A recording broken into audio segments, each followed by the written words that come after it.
So concerning ill health and disease, the mother noted in 1971, quote, "We are at a moment of transition in the history of the earth. It is merely a moment in eternal time, but this moment is long compared to human life. Matter is changing in order to prepare itself for the new manifestation. But the human body is not plastic enough and offers resistance. This is why the number of incomprehensible disorders and even diseases is increasing and becoming a problem for medical science." Unquote. So indeed, 50 years later, despite miraculous advances that we've seen in the medical field, the number of disorders and diseases of all types are on the rise. According to the National Institute of Health, NIH, nearly half of all Americans suffer from at least one chronic disease, and the number continues to grow. So today, Dr. Rammanohar explores Ayurveda's integral approach to health, which includes not only our physical well-being, but our vital, mental, and spiritual well-being, as well as our state of harmony with the external environment. Thus, Ayurveda approaches disease and ill health from a holistic perspective, an approach for the most part we see lacking in modern Western medicine. In fact, the mother acknowledged this difference in approaches when she said, "Allopaths ordinarily cure one thing, only to the detriment of another. Ayurvedic doctors rarely have this drawback. This is why I recommend them." Unquote. So in our new perspective webinar today, Dr. Rammanohar explores Ayurveda's multi-dimensional view of an integral health. And as always, questions will be addressed towards the end of the hour, so we encourage you to post your questions in the Q&A box at the bottom of your screen at any time during this talk. With this brief introduction, I'd like to hand it over to Vladimir. Thank you, Radha. Yes. Allow me briefly to introduce our eminent speaker, Vaidya, Dr. Rammanohar, who received his BA, MS, and MD degrees from Bharatiya University, Coimbatore, and Rajiv Gandhi University of Health Sciences, Bangalore, respectively. He has been contributing to the field of Ayurvedic research since the last 30 years, and I remember we met also in IPI when he was presenting this vision of Ayurveda, which impressed all of us so much, because there was a question, what form of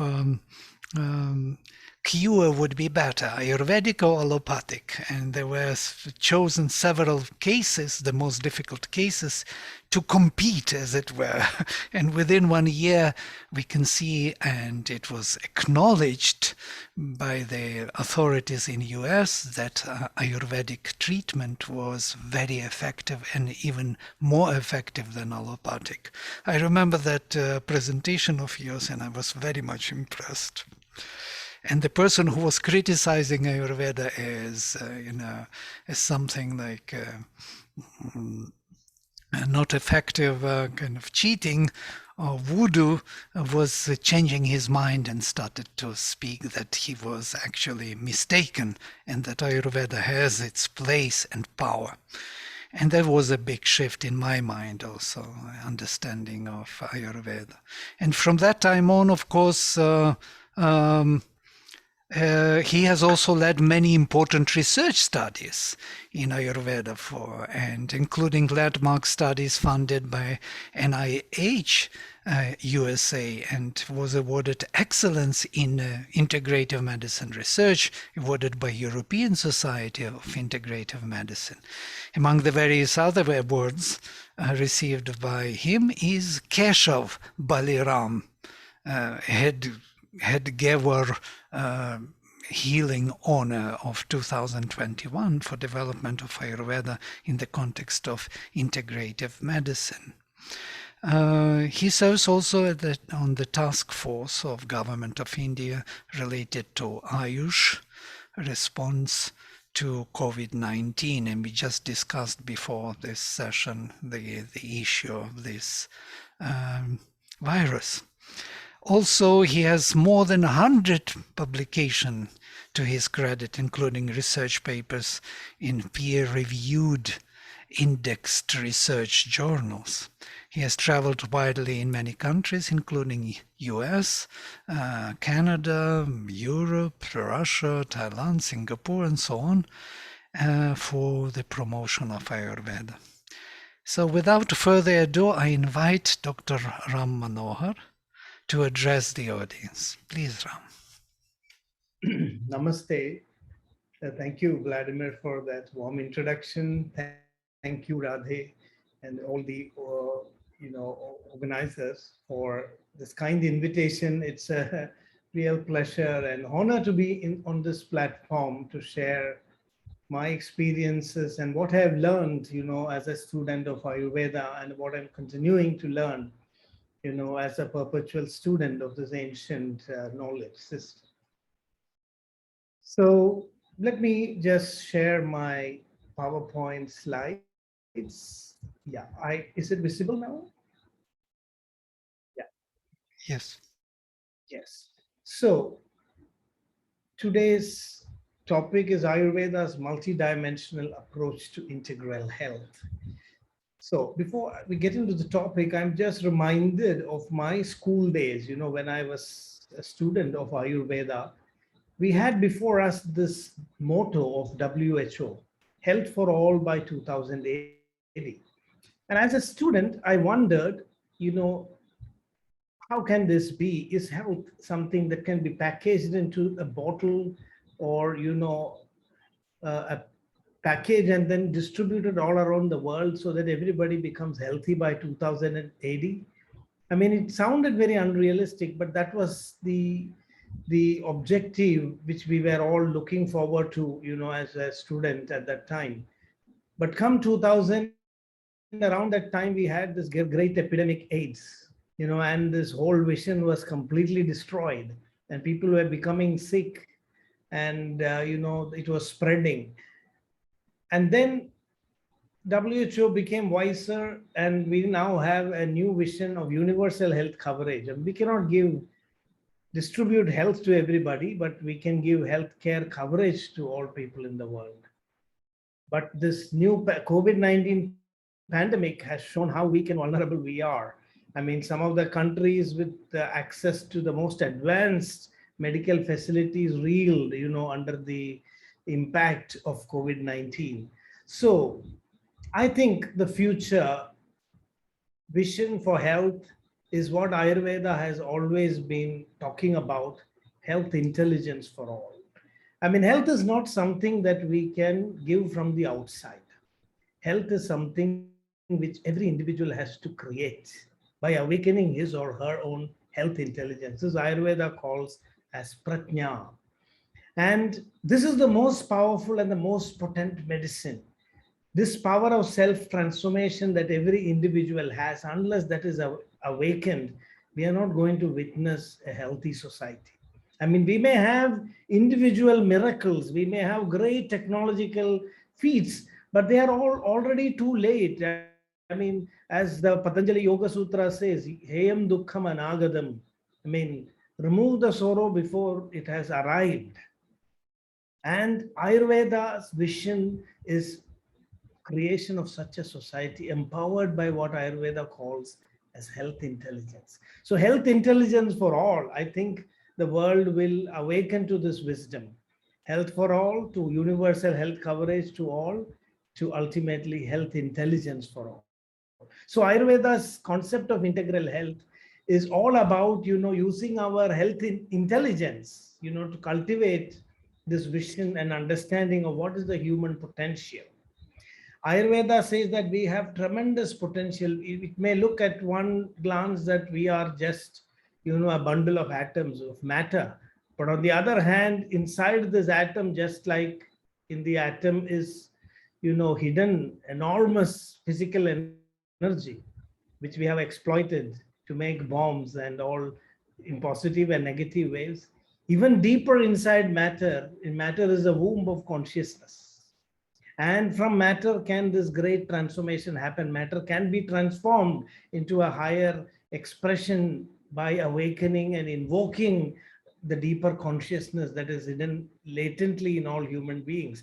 And this, according to Ayurveda, is the ultimate medicine. The ultimate medicine, and Ayurveda defines health as this process of self-evolution. I mean, health is not something which is defined in terms of, biochemical parameters. All those are helpful. But health is something, a state to which we have to evolve. Health is not, in modern medicine, we call this as homeostasis, keeping everything as it is.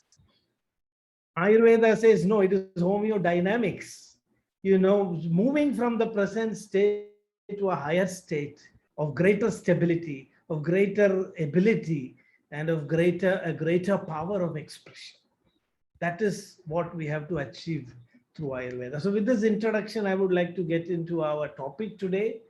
And I want to give this first concept of our talk is the Arogya Samskriti of Bharata.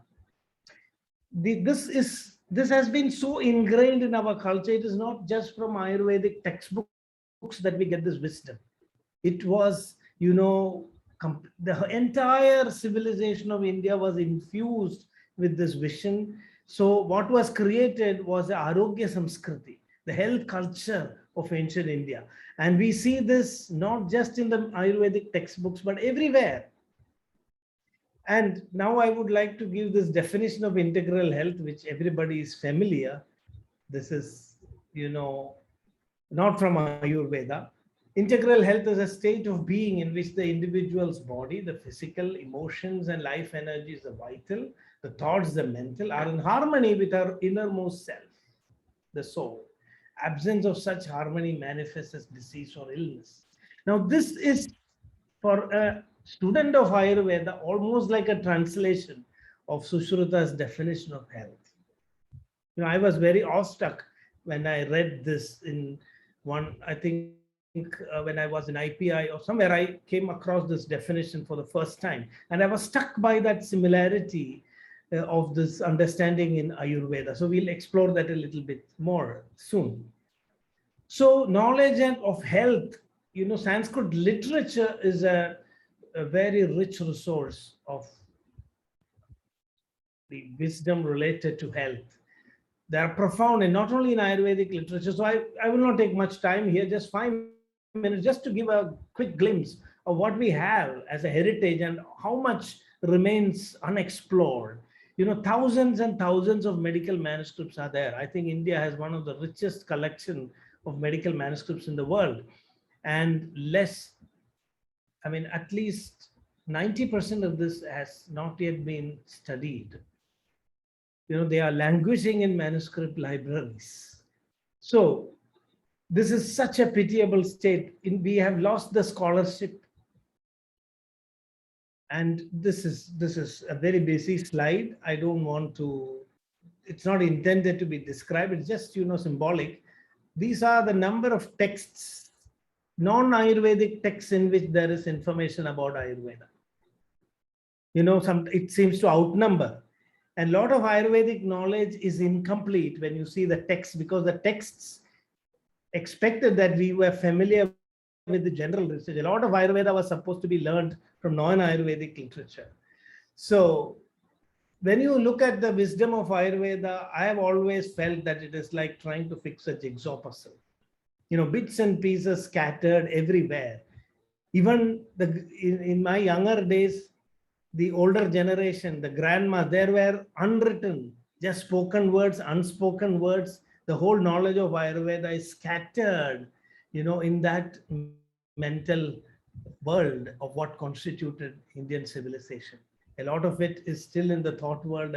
Many of it got, inscribed into manuscripts, were preserved.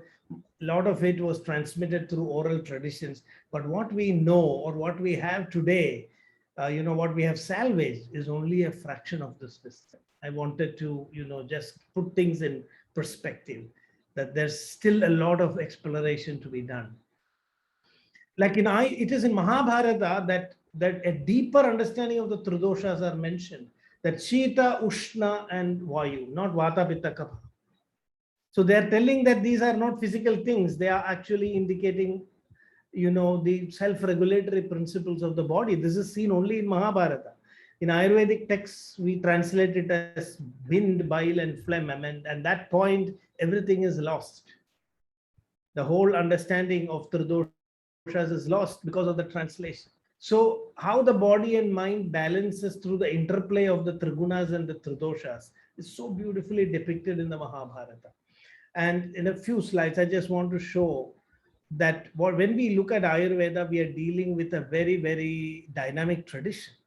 Now, this is just a representation of the Ayurvedic codification of Ayurvedic knowledge that has happened across the geographical regions of India. If I were to put all the manuscripts, on top of this map, we wouldn't see India, because they cover completely the whole length and breadth of India. From every nook and corner of our country, people contributed to the development of the knowledge of Ayurveda. So it was a people's movement. And in Ayurveda, we said even the folk knowledge, listen to even a common man. I mean, we don't know from where valuable knowledge can come. Even listen to the animals. The whole knowledge of Ayurveda is built from Mother Nature. The first lessons we learned by observing animals. In the Atharva Veda, it is said the mongoose knows the medicine. The eagle knows the medicine. The boar knows the medicine. Let it come to me for my help. And so this is a very open knowledge system. They were looking at nature in wonder, Ascharyavat. And out of that wonder, from every source, every breath that life produced, that experience was infused to create this knowledge system. That is why we call it Ayurveda. It is the breath of life itself. What life experienced. It is the experience of life, the sum and substance of life, what was experienced over millennia, that has been codified in the form of Ayurveda. And you can see the timelines. At every critical time period, the knowledge was updated. I mean, it's not that we are looking at one Charaka Samhita or Sushruta Samhita from 5,000 or 3,000 years ago and, just reciting it like a parrot. There was intense intellectual activity, intense exchange of knowledge, debates, discussions. And it is a result of this sharing, mutual sharing of experience, sustained over generations, that is available today in the form of Ayurveda. So I thought this is very important to say. I mean, when you look at the source, a lot of things that is unexplored. And so many names. There was a Dutch scholar called Muhlenbell who made a list of all the big names associated with Ayurveda. So it's not one man's work. It's a work of thousands and thousands of great scholars, physicians, clinicians, and we could call them researchers, people who were investigating. All of them put their brains together to create this tradition of Ayurveda.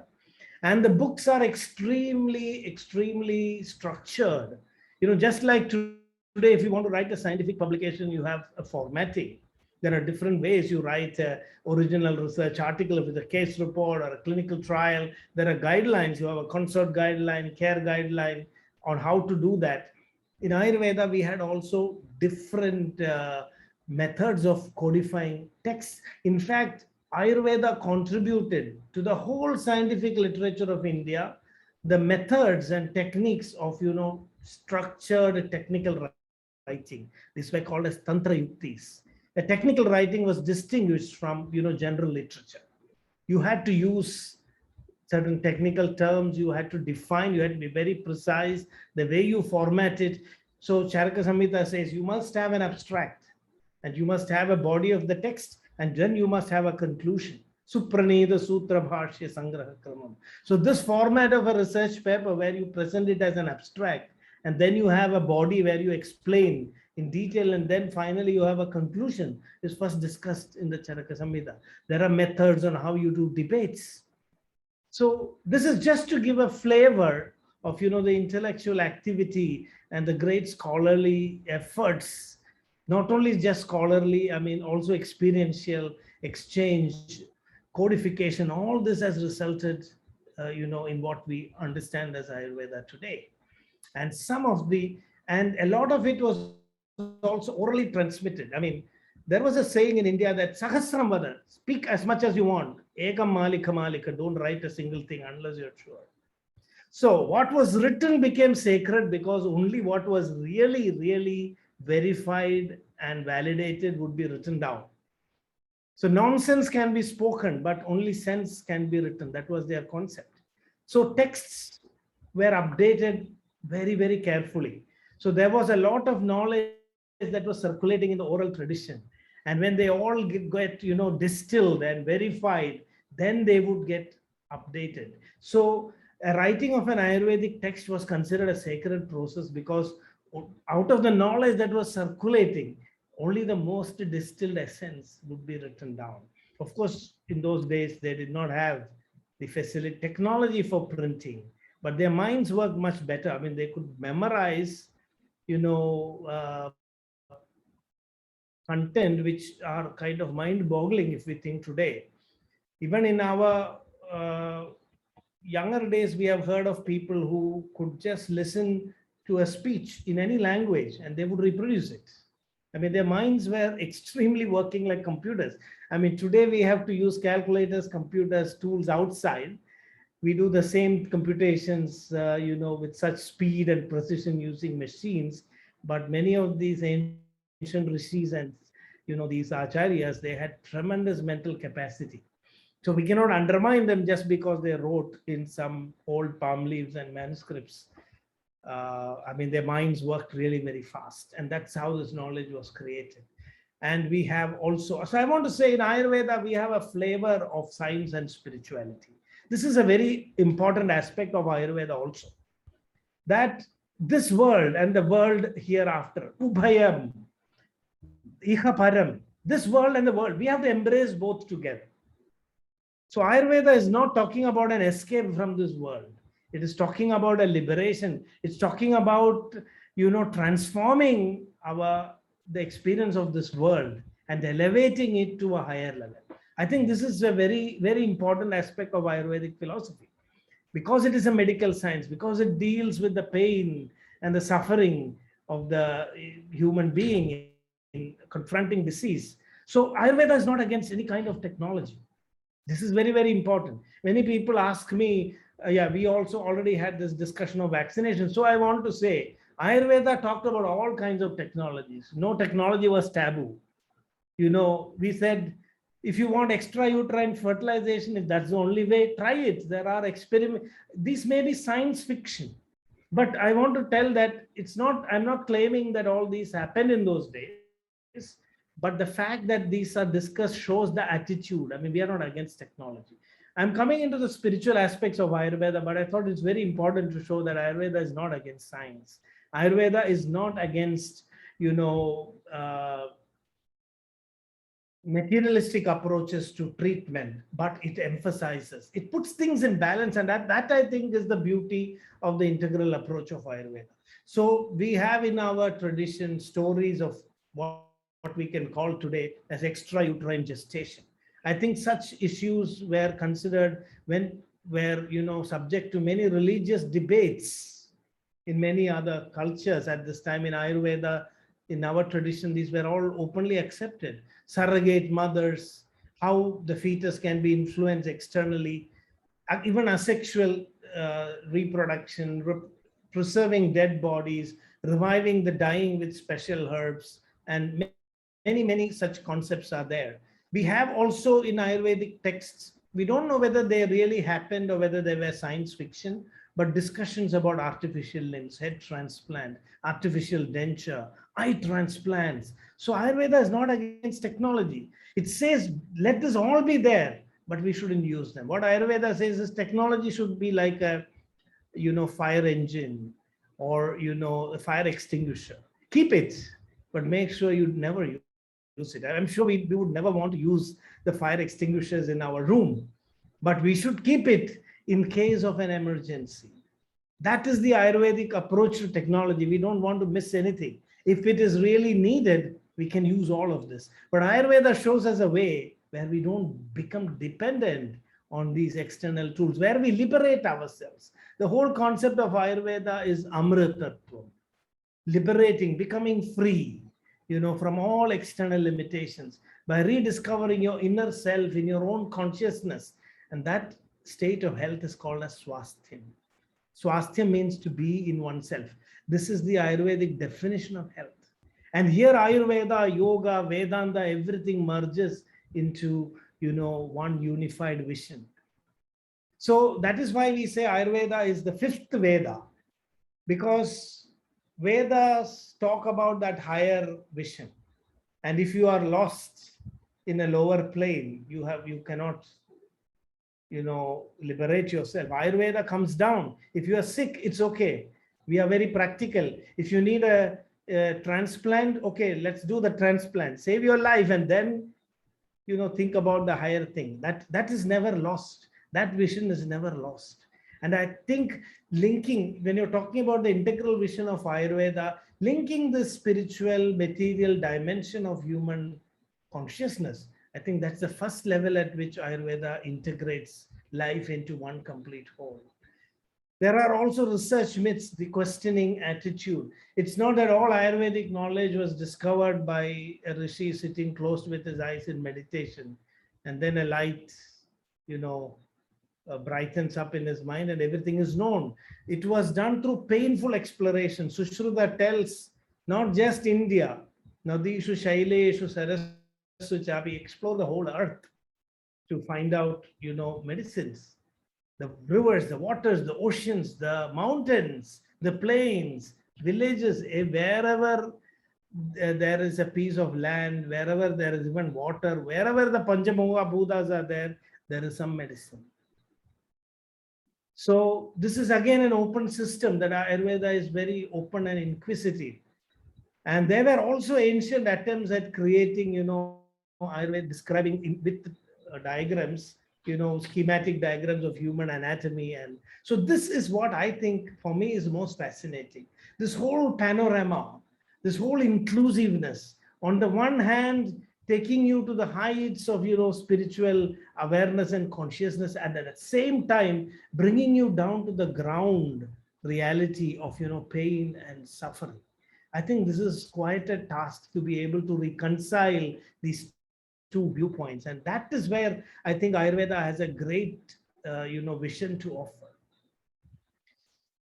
In Ayurveda, we study Ayurveda by viewing childbirth, not by dissecting a dead body. And Ayurveda says we shouldn't start studying medicine by dissecting a dead body, which has no life.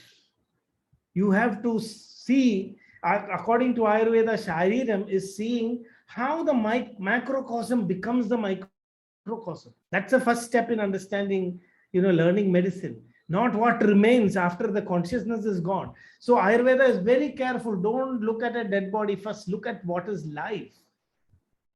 And I was viewing a serial called Mentalist, and suddenly there is a dialogue. It's an American serial where they say, the mentalist is saying, he finds a doctor and he says, this is a fake doctor. He's an imposter because he has compassion. In today's medical education, it's impossible to have compassion like this. So he's not trained in a medical school, because the moment you join medical school, a dead body is thrown in front of you, and then a pile of, technical writing, and there you lose your humanity. In Ayurveda, we start the study of medicine by looking at how a new life is created. We start by witnessing the miracle of the creation of new life, how the elements in the macrocosm come together and create the magic of new life. How does that consciousness manifest? When all these physical materials combine, that test tube, the test tube of nature, the womb of the woman from which life emanates. I mean, we start studying Ayurveda by worshipping that womb from which life emerges. And this womb in Ayurveda is called Shankha. It's a conch. Shankha means Shamkha. Sham means auspicious, Kha means space. So the womb is auspicious space where the energies of Shiva and Shakti unite at the physical level to create new life. And that life is going to, there are two Shankhas in the human body. One is the uterus, which is like a conch. If you look at the shape of the female uterus and the whole genitalia, we can see that it is like a conch. The other conch is the skull.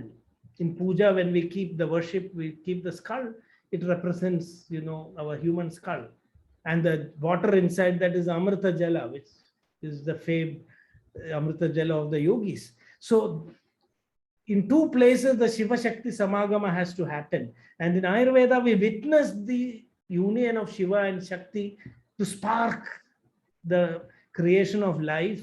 And that reminds us the ultimate goal of that individual is to unite his own Shiva and Shakti here and elevate, himself to a higher level of consciousness. And this is the medicine that we learned, as students of Ayurveda. And the dead body, so that is the end. And the body, the death is not an end. In the Indian tradition, we never worried about whether there is God or not. We have two darshanas, Astika, Nastika. I think we were very, very pragmatic, very clever. Nobody asked whether God exists or not. The whole question was whether I will exist after death or not. If I exist, then it matters whether God exists. So they were very pragmatic. Astika means Asti Paraloka Iti.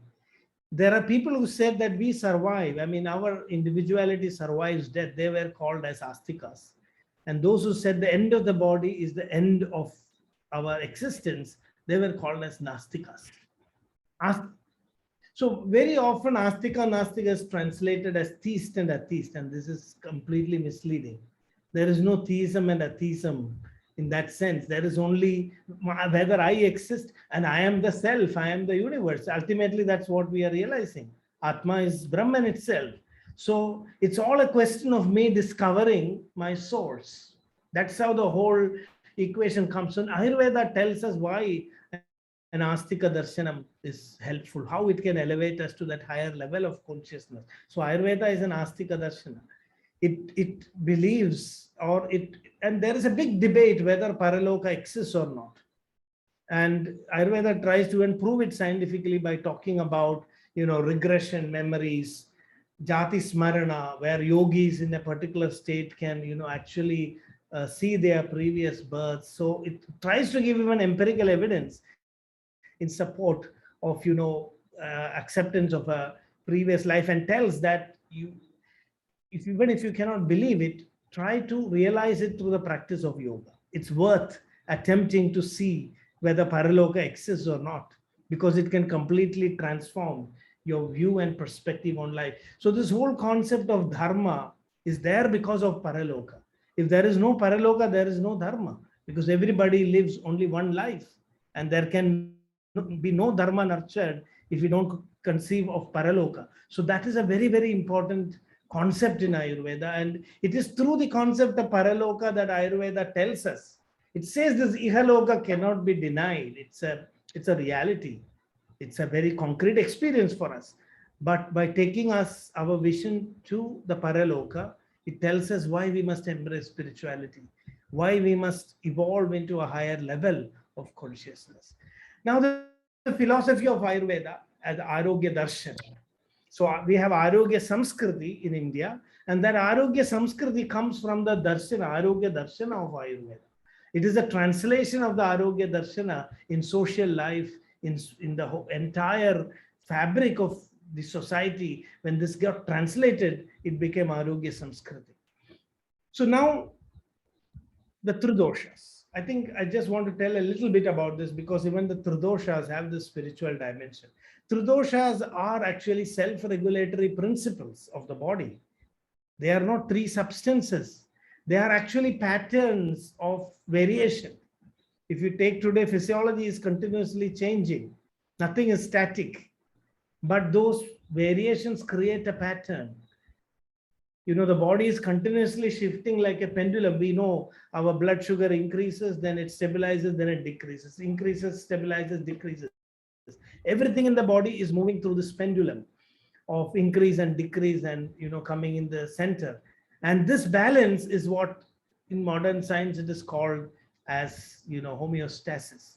But Ayurveda tells that this is not static, it is evolving, or it is devolving. I mean, you can go down to a lower level of health, or you can elevate it to a higher level of stability, which is called as dosha samyam. So dosha samyam is what we have to work for. enhance and empower our own self-regulatory system so that it works at a higher level of efficiency. Whereas the whole focus of modern medicine is just to keep it balanced. If something is missing, you add that.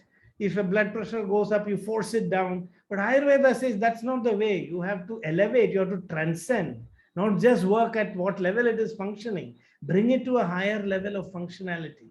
And that there is an entire branch of Ayurveda called as Rasayana, which aims. So this was a concept also that unless you elevate your body to a higher level of functioning, you cannot pursue a higher life.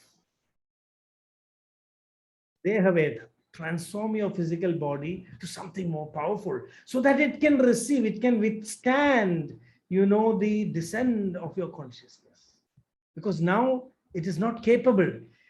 And that is why we are not conscious. As our physical body evolves, the descent of the consciousness, because in Ayurveda we call it as avatarana, it is symbolic.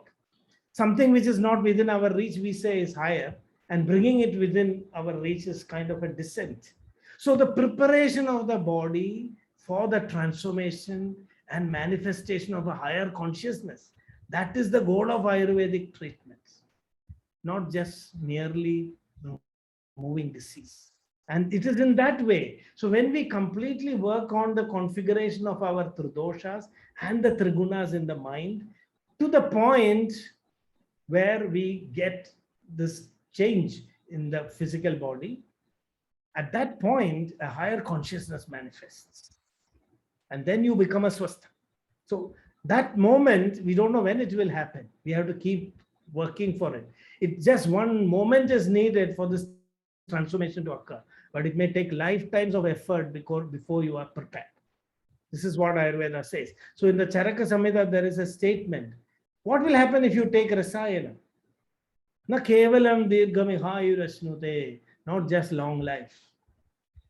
Rasayanam yo vidhivan nishevate, one who does this Rasayana regimen in their life, which consists of lifestyle, mindset, herbs, food, everything together. It's a complex regimen for self-transformation, for this preparation for something higher. When you do that successfully, gatimsa devarsya nishevitam, they transform themselves into rishis. They become rishis when this physical transformation happens. So this is a very important concept in Ayurveda, that without preparing your physical body for this higher evolution, for this transformation, it's difficult to reach there. Because it's a higher vital force that is trying to occupy our physical body. It's not yet ready for it. It will explode. It will get destroyed. So it has to happen through stages, step by step, the preparations. So from a very physical level, and this is what Ayurveda talks about as, personalized medicine. Each individual, the goal is the same, but our starting points are all different. And this is the formula. Most of the Vedantas, they talk about the goal, but they don't talk about the starting point. And if we try to jump, we will be destroyed, because we have to create the roadmap from where we stand. And that is the insight that Ayurveda gives us, which we call as the prakriti of an individual. No two individuals are alike. I have my own unique prakriti, and I have to work. It's like my fingerprint. And for each person, there is a user manual or a roadmap, my roadmap, which nobody else can follow that path. And the goal of Ayurveda is to open that user manual for us. Ayurveda is like a mirror. You look at Ayurveda and you see yourself. I will see myself. We all see ourselves. First, it is telling you who you are and why you are who you are. So let's love ourselves. Let's know that there's nobody else like me in this world. I'm unique, and my journey is unique. And that is why we say that Ayurveda is person-centered medicine. This path of self-evolution and self-transformation is laid out through this concept of Prakriti. And a big aspect of Ayurveda. And once we understand our Prakriti, we can regulate our doshas and the trigunas in the mind more effectively and bring about this inner transformation.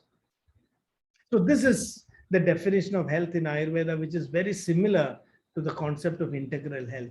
When the doshas are in balance physically, when the digestion and metabolism becomes efficient and the body systems work optimally and excretion of waste is promptly executed on such a firm physical foundations, the senses, the mind and the self are established in blissful existence. So they all support each other and the highest vitality is manifested. So what Ayurveda tells us is that our bodies are immensely capable and we are using them only to the fraction of their capability.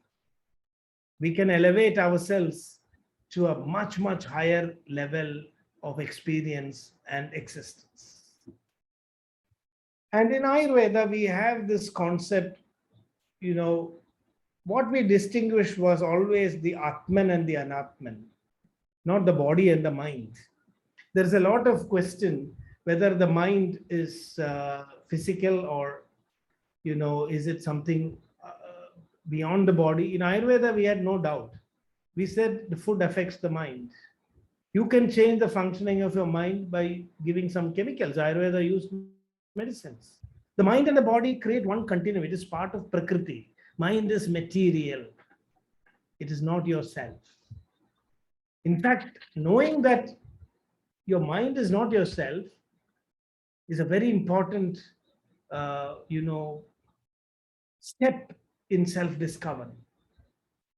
So the mind is part of the body.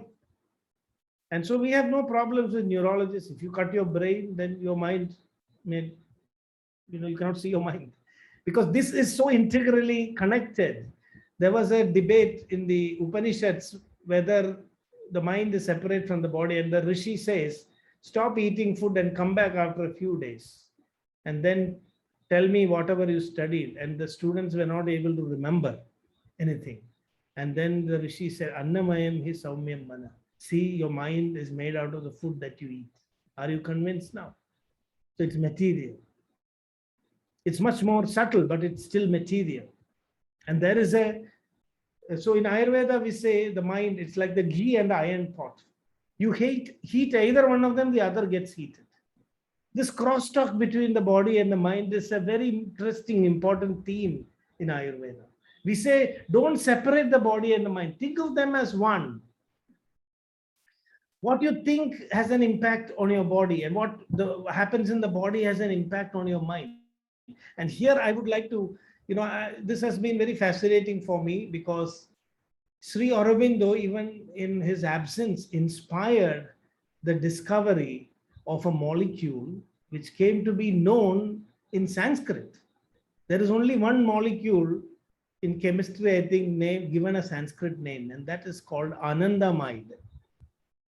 And the scientist who discovered this, he was in Aurobindo ashram. He was there for some time, and there he got a vision because there was a discovery that there are receptors for endocannabinoids in the human brain, in the body.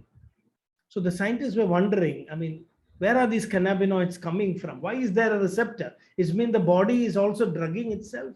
This was a very interesting question. And they said that this could be what we can name as a bliss molecule.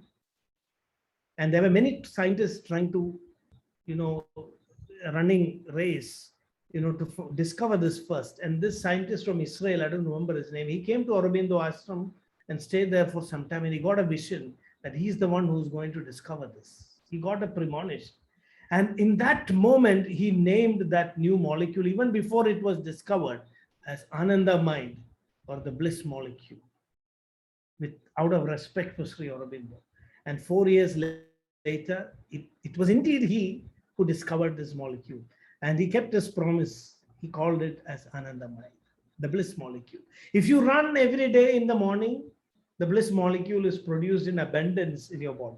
So what you do with your physical body affects your mind.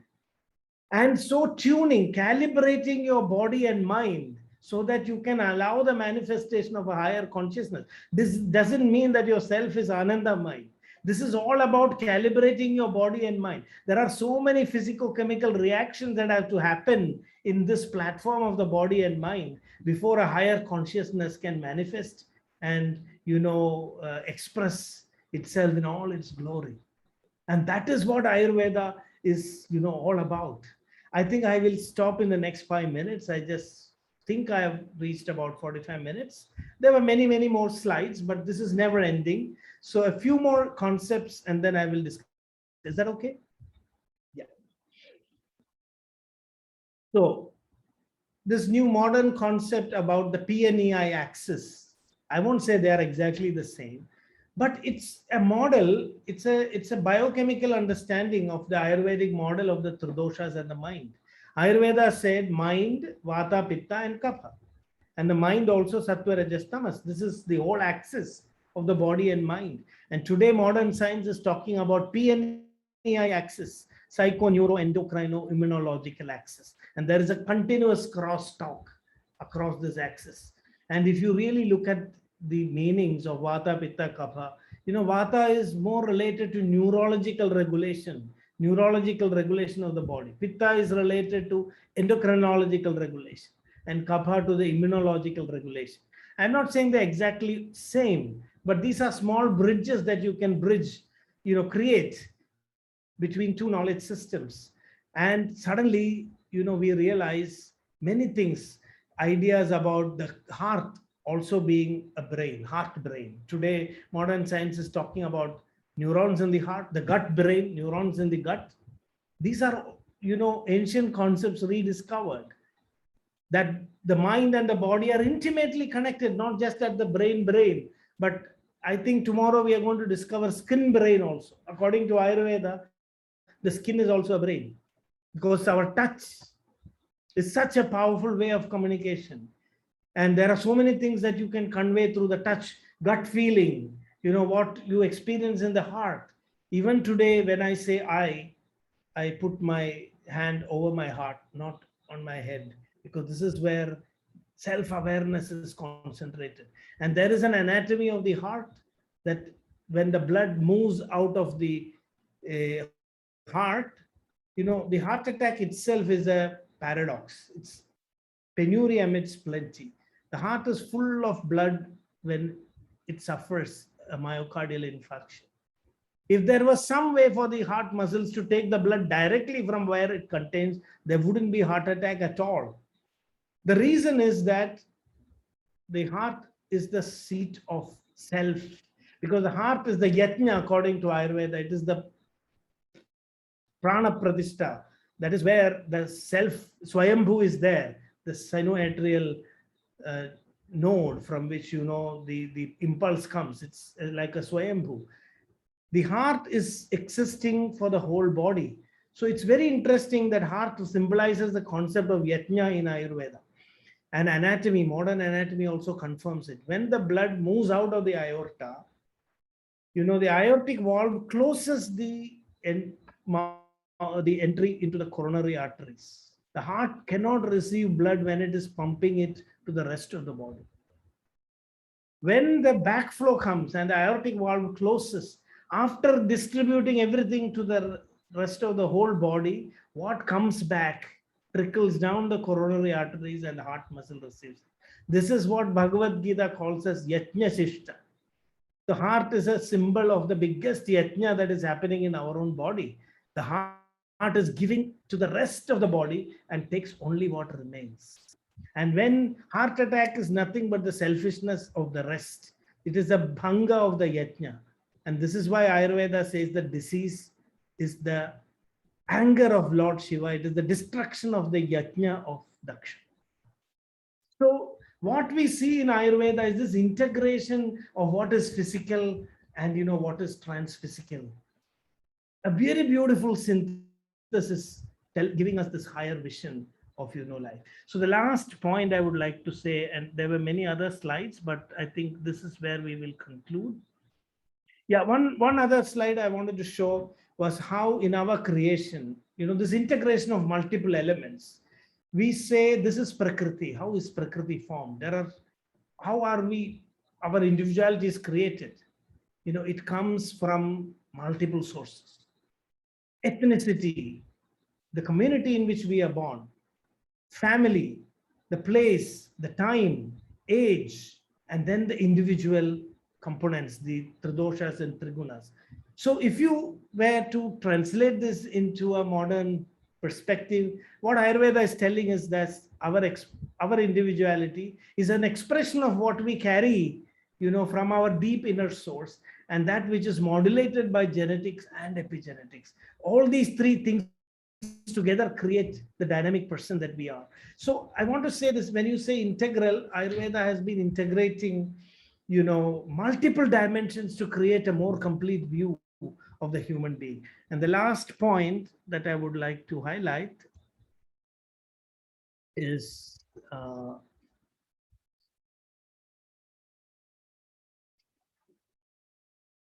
yes, about Ayurveda is first and foremost nature centric, and then only person centric. And this is the total vision that we are part of this complete universe. Ayurveda says that Satya Buddhi, or you are healthy when you feel that you are part of the entire creation. The creation is in you and you are in creation. So you cannot be healthy until the entire creation is in harmony. And that is why Sarve Bhavantu Sukhina, Sarve Santu Niramaya, Sarve Bhadrani Pashyantu, Ma Kaschid Dukkha Bhag Bhave. When every point in this whole creation is bubbling in harmony, expressing that highest consciousness, that is when there will be health in this universe. And that is the aspiration of Ayurveda. And that is what we call as a complete integral vision. Om Purnamada Purnamidam Purnat Purnamudachyade Purnasya Purnamadaya Purnameva Vashishyate. So it is that whole, unless we bring that complete vision. I mean, COVID is today, I think, a great teacher.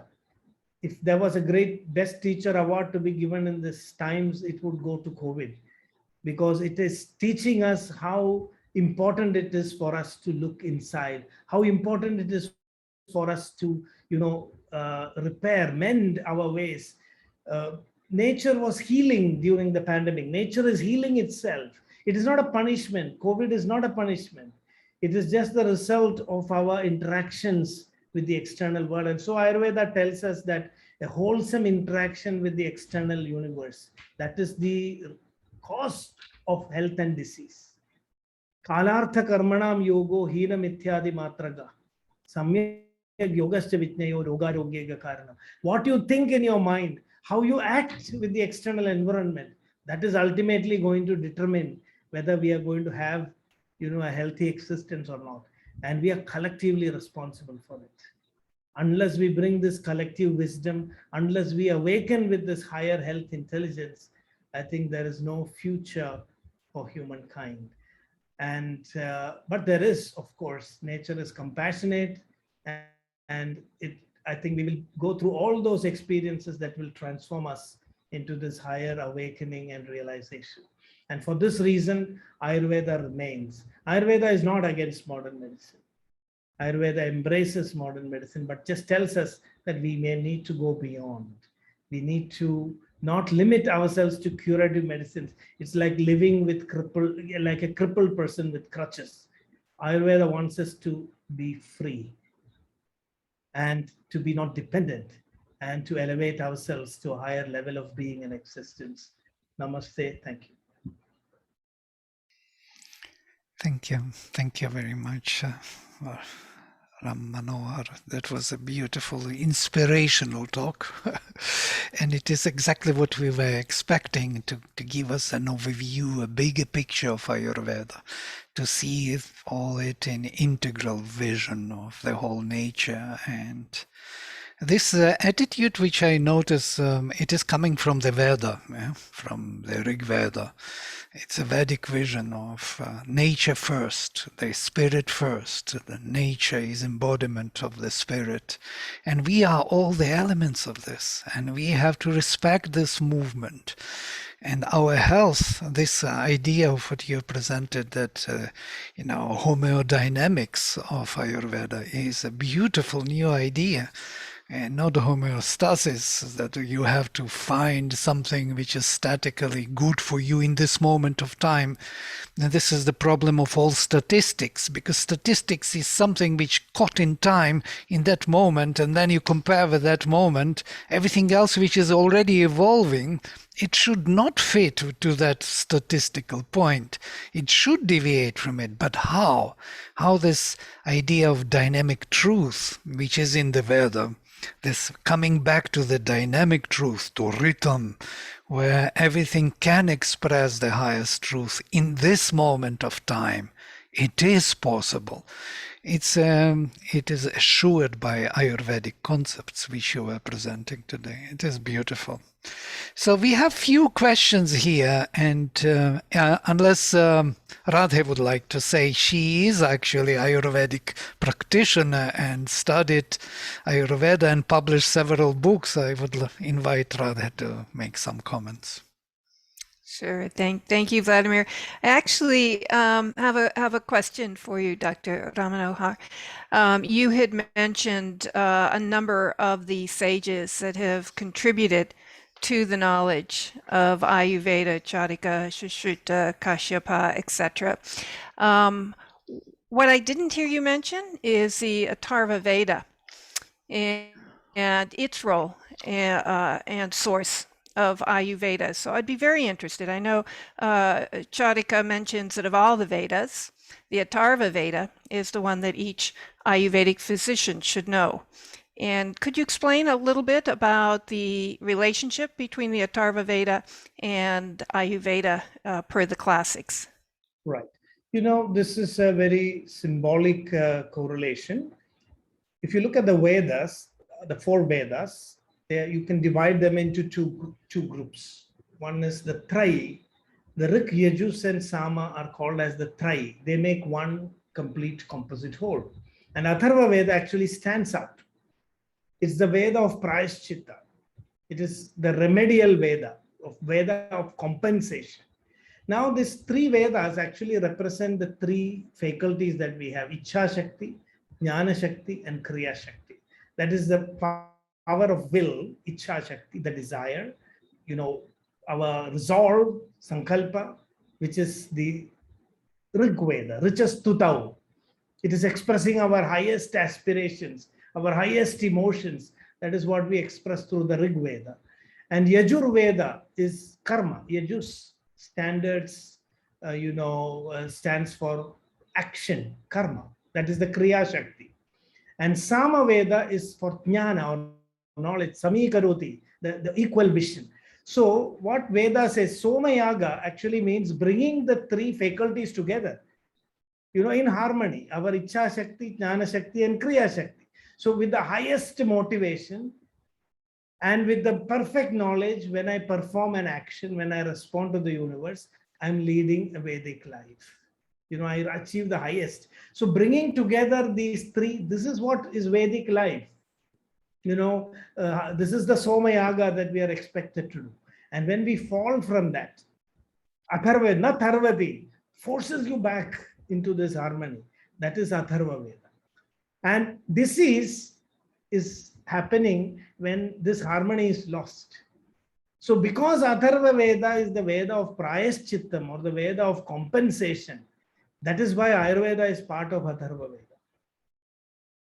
There is also a view that Ayurveda is part of Rig Veda, because what Ayurveda says is that emotional purity is also the foundation of health. So for preventive health, Ayurveda traces itself to Rig Veda.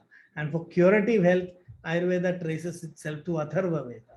Because Atharva Veda tells us how to go back to that Somayaga, how to rediscover that Pratnya. In what Ayurveda calls as that health intelligence is nothing but tracing our way back to that Vedic, way of existence. This is a very quick way, quick answer to your question. We can also, there are also other more, practical and other connections in terms of the content, but I think that would be quite a long topic to discuss, about the herbs that came from that, techniques that came, and we can also look into that from a scholarly point of view. But I was just trying to look at it in a more insightful manner. Yeah, that's very helpful. Thank you. Thank you. Well, actually, may I say one word on this, because it's a new thing for me also, because when I studied Agnihotra, if you study Agnihotra, you see in Aitareya Brahmana how it is described, the whole ritual. So there are 3 fires, there are 3 priests, belong to 3 Vedas, they making oblation into 3 fires. And there is one priest, which is called Brahman, who belongs to Atharva Veda actually, who doesn't have the fire, but who observes what others are doing and does prayashittam in his mind. Yeah? He makes a correction where the mistake was done there, something neglection was done there. He puts everything into the harmonious action of 3 different elements of heaven, space in between heaven and earth. He combines them together in harmonious oneness in his mind. And when dakshina is distributed for all the priests, the half of the dakshina is given to 3 priests, yeah, to Hotara, Udgatar, and Adhvaryu, these who were doing oblations into 3 fires, and half of it to Brahman. So Aitareya asks, why is that so? Brahman didn't do anything, didn't speak, didn't do oblation. But he was representing the mind which combined all and actually cured and made sacrifice possible. This curing prayashittam action. And that makes sense, what you were mentioning now with prayashittam. Just developing this thought again for myself. Thank you for this insight. Yeah, that's what a fascinating account. I mean, yeah, that really confirms the Ayurvedic perspective. Mm-hmm. There are 3 questions here, if I may read them to you. So there is one question, it's from the beginning, it is not related to the immediate discussion. Namaste, I would like to hear a little bit about remote pulse diagnosis, dot nadi pariksha. I experienced this exciting and incredible process with Dr. Mahesh Krishnamurti, Bangalore, and would like to understand more on this. What you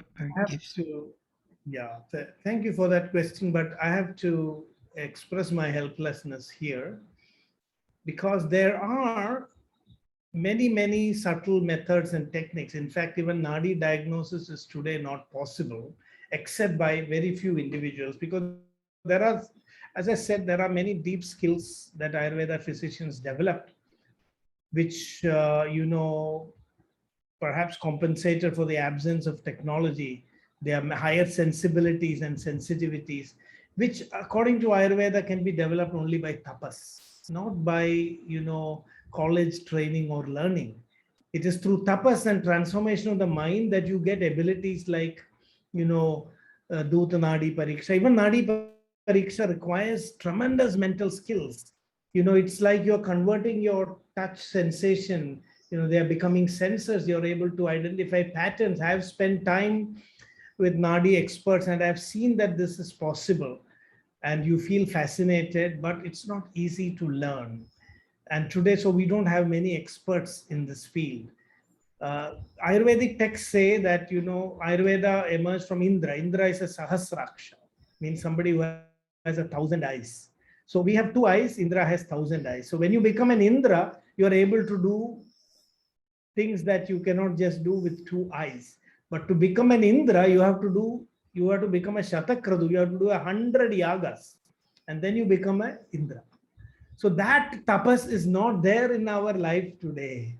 We are living as bhogis. I mean, we are involved in sensory enjoyment, and then we lose. I mean, we don't get these higher mental capabilities. When that is there, Charaka says, you think of a person and you can know what he's suffering from. That's possible. That was how diagnosis was made. But today, I mean, we don't have it. So even Ayurveda, it's not there in the Ayurvedic training. So whoever you met, and if you think he has that ability, I would say that they are very rare individuals. And you have to be very careful not to be taken for a ride. I would think twice before accepting anybody's nadi analysis, or I would really want to know what is their background, how authentic they are. It is possible, but very difficult. So if you find such individuals, that's great. Thank you. So there is another question. So is there a place for endocannabinoids? I don't know what it is. In recovery of an out of balance body. One day, once Sadhguru was mentioning, it's a very nice conversation. We were in Harvard, and he was asked this question, and he was telling, I need to be always in a high. Because that whole discussion there was about drug abuse and deaths and whether Ayurveda can help in the overuse of opioids. So this is a human need. The body is self-designed. We produce a lot of neurochemicals of happiness just by changing our behavior. If we run, if we exercise, if we do yoga, GABA, there is another molecule that is produced. There is serotonin when we adjust our diet and when we have certain kinds of behavior, goal setting, then serotonin is produced in our system. Our body is a chemical factory of all ingredients that are needed to keep us happy. In fact, we are doing that consistently to recover, from the pain and challenges of life. And if you bring all these practices into your life, this Ayurveda calls as Sadvritta, which includes how you are going to, think, how you are going to conduct your activities in your day. If you harmonize that, the body has all the ingredients that is necessary. It's a big pharmacy in itself. Even painkillers are there, anti-anxiety medicine is there, energy boosters, all these chemicals are produced in our own body. And we have only discovered a few of them. And this is the difference between Ayurveda and modern medicine also. In modern medicine, we would try to give it from the outside, whereas in Ayurveda, we make the body itself produce it. So it definitely, all these things have their role in restoring the harmony and balance of the body. That is why the body produces it. But we have to orchestrate, we have to lead a life in such a way that all of them, manifest. Beautiful. Thank you. And there is one more question. How is modern medicine similar to Ayurveda? What principles of Ayurveda are utilized by scientific methods of modern medicine? The methodology, the scientific methods, I think, are the same. Ayurveda says that knowledge is, generated through observation. And there is this very interesting story of Agnivesha, one of the disciples of Atreya, questioning his teacher, saying, I cannot believe in what you have just said about Ayurveda now. Because I see people are taking Ayurvedic medicines and they are dying, not recovering. And there are people who are not taking Ayurvedic medicines and they are surviving. So there is no correlation. I cannot, if I go by observation, your treatment doesn't seem to be working. And now this is how the Charaka Samhita introduces the disciple, a questioning young disciple who wants statistical evidence of whether, treatments really work by looking at what happens in the population. And Atreya responds by saying, some diseases are self-limiting. They don't need medicine. And some, even with medicines, don't get cured. And then what is the role of a physician? Only treat those diseases which is treatable. That's all a physician's role is. And there we never fail. So the Charaka brings this concept of chance effect and real effect, which is the whole basis of evidence-based medicine today. He says, Yadricha Siddhi, if you cannot establish a cause and effect connection between your treatment and the outcome, he says this is Yadricha Siddhi, accidental effect. Just because you treated a patient and he got better doesn't mean that it was your treatment that worked. Daiva Vashad, Natra Vaidya Roga Pramoksha Karanam. The Vaidya is not responsible, for the cure of the disease. It is Daiva Vashad. Just accidentally it happened. So if it has to really happen, then it is called Pratinayamiki Siddhi. P value of statistics. Is it a real effect or a chance effect? So Ayurveda was also trying to validate knowledge in this way. And in Ayurveda, we have Anumana Pratyaksha, observe, study the literature, Aptopadesha, then verify it through Pratyaksha and Anumana. This is the method. Where is the difference? I think it is in the ontology. Ayurveda accepts what is beyond the physical world also. Says that should also be brought into the domain of scientific inquiry. In modern medicine, everything stops at the point of sensory measurement. We have expanded the capacity of our sense organs. We have created microscopes, instruments, but beyond the sense, what Ayurveda calls as Vyaktam, Vyakta, Vyaktam, and Avyaktam. Reality has three dimensions. The Vyaktam, which is Vyaktam Aindriyagam Sarvam, that which is sensory, which you can measure through the senses, that is only one fraction. Then there is Vyakta Vyaktam, which is beyond the sense organs. And then beyond even the mind, there is another dimension to reality. And when Ayurveda embraced all the three, the whole discourse of knowledge changed. And modern medicine is just stuck with the Vyakta universe. It's just shuts its eyes off, just blinding itself to the exist of anything, beyond that. So that is what I think made modern science develop in that way.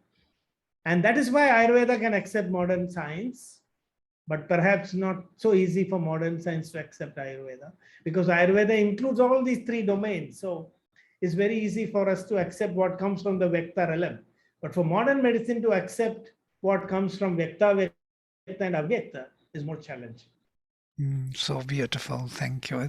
Actually, it explains also how Sri Aurobindo speaks on the medicinal plants. He says that you think that it is the chemicals of the medicinal plants are curing you. He says, no, it is the idea which is standing behind that medicinal plant which interferes with force and cures and makes the correction. And that is exactly this, Vyakta, Vyakta and Avyakta, which is entering into the Vyakta, into the manifested.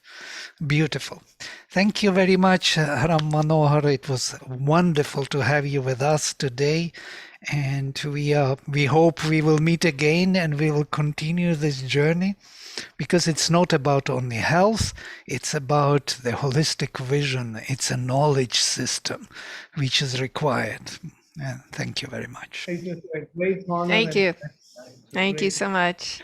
So here, H.P. Rama with us, our Chancellor of our university and head of our Thank project. you. Thank you very much. Very enlightening. Thank you. Thank you. It was a great honor and pleasure. Thank you. Namaste. Namaste.